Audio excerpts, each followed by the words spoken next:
കൊക്ക് ടിവി. ഉരുളക്കിഴങ്ങ് ചിപ്സ് വിൽപ്പനക്കാരൻ. വിദേശത്ത് പോയി ജോലി ചെയ്ത് കിട്ടുന്ന തുച്ഛമായ വരുമാനം കൊണ്ട് ശങ്കർ ഭാര്യ സുധയ്ക്കൊപ്പമായിരുന്നു താമസം. ഒരു ദിവസം അമ്മാവൻ ശങ്കറിന്റെ വീട്ടിൽ വന്നു.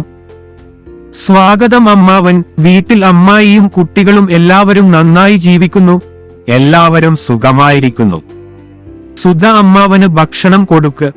അമ്മാവൻ കൈകാലുകൾ കഴുകുക. സുധ രണ്ടുപേർക്കും ഭക്ഷണം വിളമ്പി. ഭക്ഷണം നല്ലതാണോ? ഭക്ഷണം നല്ലതാണ്. ചിപ്സും രുചികരമാണ്. ഞാൻ വീട്ടിൽ ഉരുളക്കിഴങ്ങിൽ ചിപ്സ് ഉണ്ടാക്കി. ശങ്കർ, നിങ്ങളുടെ ജോലി എങ്ങനെയുണ്ട്? അമ്മാവന്റെ ജോലി നല്ലതാണെങ്കിലും ശമ്പളം പോരാ. അതെ, നിങ്ങൾക്ക് ഇവിടെ നിങ്ങളുടെ സ്വന്തം ബിസിനസ് നടത്താം. അതെ, അതും ശരിയാണ്.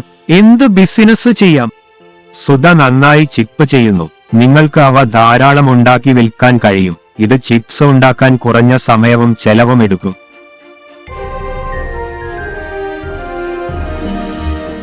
ശങ്കര സുധയും ഉരുളക്കിഴങ്ങു ചിപ്സ് ഉണ്ടാക്കി വിൽക്കുകയായിരുന്നു.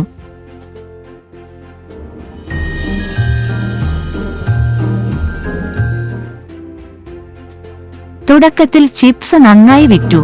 കാലം കഴിയുന്തോറും വിൽപ്പന കുറഞ്ഞുകൊണ്ടിരുന്നു. ശങ്കറിന്റെ ബിസിനസ് എങ്ങനെയുണ്ട്? നമ്മൾ ഉണ്ടാക്കുന്ന ചിപ്സ് നല്ലതാണ്, എന്നാൽ പഴയതുപോലെ വലിയ ബിസിനസ് ഉണ്ടാകില്ല. നിങ്ങൾ ഉണ്ടാക്കുന്ന ചിപ്സിന് അതേ രുചിയുണ്ട്. അതുകൊണ്ടാണ് ബിസിനസ് കുറയുന്നത്. അതിനാൽ വ്യത്യസ്ത രുചികളിൽ ചിപ്പുകൾ തയ്യാറാക്കി വിൽക്കാൻ ശ്രമിക്കുക. അതെ, അതും ശരിയാണ്. നിങ്ങൾ പറയുന്നത് പോലെ ഞങ്ങൾ ചെയ്യുന്നു. ശങ്കറും സുധയും തക്കാളി, മാങ്ങ, പൈനാപ്പിൾ, ഉള്ളി, ഓറഞ്ച് മുതലായവയുടെ നീര് ഉപയോഗിച്ച് ചിപ്സ് തയ്യാറാക്കി അവർ പഴയതിനേക്കാൾ രുചികരമാക്കി.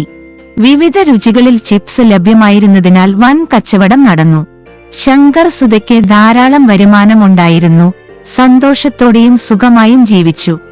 ഈ കഥയിൽ നിന്ന് നമ്മൾ മനസ്സിലാക്കുന്നത്, നിങ്ങൾ ഏത് ബിസിനസ് ചെയ്താലും നിങ്ങൾ സമയത്തിനനുസരിച്ച് ഉത്സാഹത്തോടെയും പുതുമയോടെയും പ്രവർത്തിച്ചാൽ വിജയം ഉറപ്പാണ്.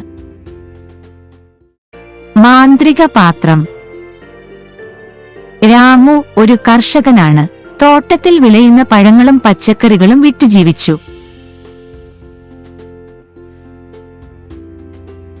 ഒരു ദിവസം തോട്ടത്തിൽ പഴങ്ങൾ പറിക്കുന്നതിനിടയിൽ ഒരു പഴം അടുത്തുള്ള പാത്രത്തിൽ വീണു. രാമു അതെടുക്കാൻ അടുത്തു ചെന്നപ്പോൾ പാത്രം നിറയെ പഴങ്ങൾ.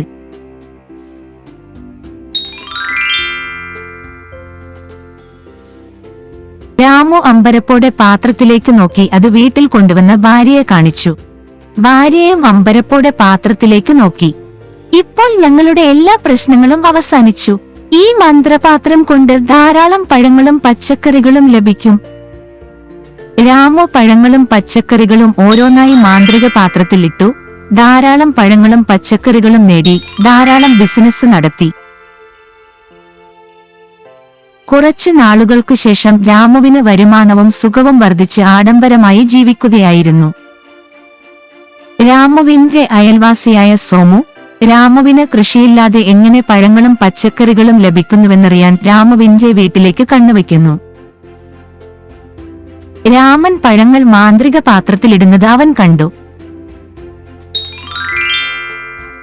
സോമുവിന് സ്വയം സമ്പന്നനാകാൻ ആഗ്രഹമുണ്ട്. രാമു അറിയാതെ തന്റെ വീട്ടിലേക്ക് മാന്ത്രിക പാത്രം കൊണ്ടുവന്നു.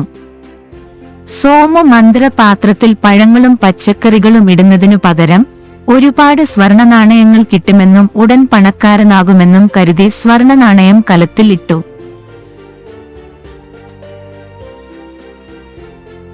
പക്ഷെ അത്യാഗ്രഹം കാരണം പാത്രം നിറയും മുൻപേ 2 കൈകളും കലത്തിൽ വിട്ടു. അവന്റെ കൈകൾ രണ്ടും പാത്രത്തിൽ കുടുങ്ങി. അത് പുറത്തെടുക്കാൻ കഴിയാതെ വേദന കൊണ്ട് അലറി. സോമുവിന്റെ ബഹളം കേട്ട് രാമു അവിടെ വന്ന് പാത്രം പൊട്ടിച്ച് സോമുവിന്റെ കൈകൾ വിടുവിച്ചു. സോമു, മാന്ത്രിക പാത്രം എന്നിലേക്ക് വന്നതിന് ശേഷം സൗകര്യങ്ങൾ വന്നിട്ടും എന്റെ ശാരീരിക ആരോഗ്യവും മനസ്സമാധാനവും പോയി. അതിനാൽ ഞങ്ങൾ രണ്ടുപേരും വീണ്ടും കൃഷി ചെയ്ത് സന്തോഷത്തോടെ ജീവിക്കും.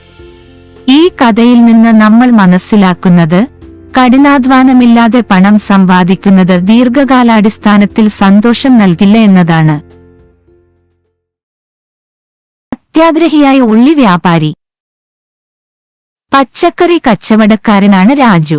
എല്ലാത്തരം പച്ചക്കറികളും വിറ്റിരുന്നു. ഇപ്പോൾ മഴക്കാലമായതിനാൽ മറ്റു പച്ചക്കറികളെ അപേക്ഷിച്ച് ഉള്ളിക്ക് മാത്രമാണ് വില. 1 കിലോ തക്കാളിക്ക് എത്രയാണ്? തക്കാളിക്ക് 20 രൂപയുമാണ്. രാജു, ഉള്ളി കിലോ എത്രയാണ്? ഉള്ളി കിലോയ്ക്ക് 100 രൂപയും. മറ്റൊരു ദിവസം. സഹോദര, ഒരു കാരറ്റ് കിലോ എത്രയാണ്?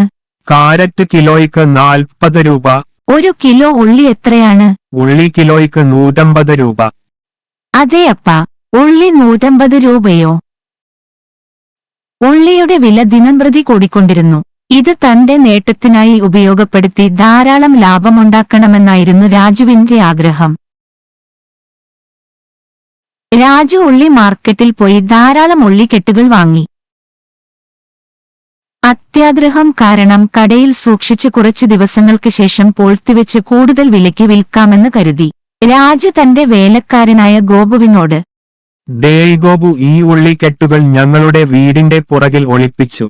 ഗോപു കെട്ടുകൾ വീടിനു പിന്നിൽ ഒളിപ്പിച്ചു. 2 ദിവസത്തിനു ശേഷം ശക്തമായ കാറ്റിനൊപ്പം മഴ പെയ്തു. മഴയത്ത് പൊതിയിൽ പൊതിഞ്ഞ തുണി കാറ്റിൽ പറന്നു. ഉള്ളിക്കെട്ടുകൾ മഴയിൽ നനഞ്ഞു. 5 ദിവസത്തിനു ശേഷം ഉള്ളിയുടെ വില 250 രൂപയായി ഉയർന്നു. ഈ സമയം ഉള്ളി വാങ്ങി വിൽക്കാമെന്നു കരുതി രാജു ഉള്ളി സൂക്ഷിച്ചിരുന്ന സ്ഥലത്തേക്ക് പോയി. ഉള്ളികളെല്ലാം മഴയിൽ നനഞ്ഞു. ചെടിയായി വളർന്നു പാഴായി. അത് കണ്ട് രാജു ഞെട്ടി. അത്യാഗ്രഹം കൊണ്ട് ഞാൻ പൂഴ്ത്തിവെച്ച സവാളയെല്ലാം പാഴായി പോകും. ഇത്തരത്തിലുള്ള പണപ്പിരിവിലൂടെ ഞാൻ ഇനി തെറ്റായ പാതയിലേക്ക് പോകില്ല. ഇതിൽ നിന്ന് നമുക്ക് അത് അറിയാം. ഭക്ഷ്യവസ്തുക്കൾ പൂഴ്ത്തിവെച്ച് വിൽക്കുന്നതിനേക്കാൾ സത്യസന്ധമായി ബിസിനസ് ചെയ്യുക എന്നാണ് ഇതിനർത്ഥം.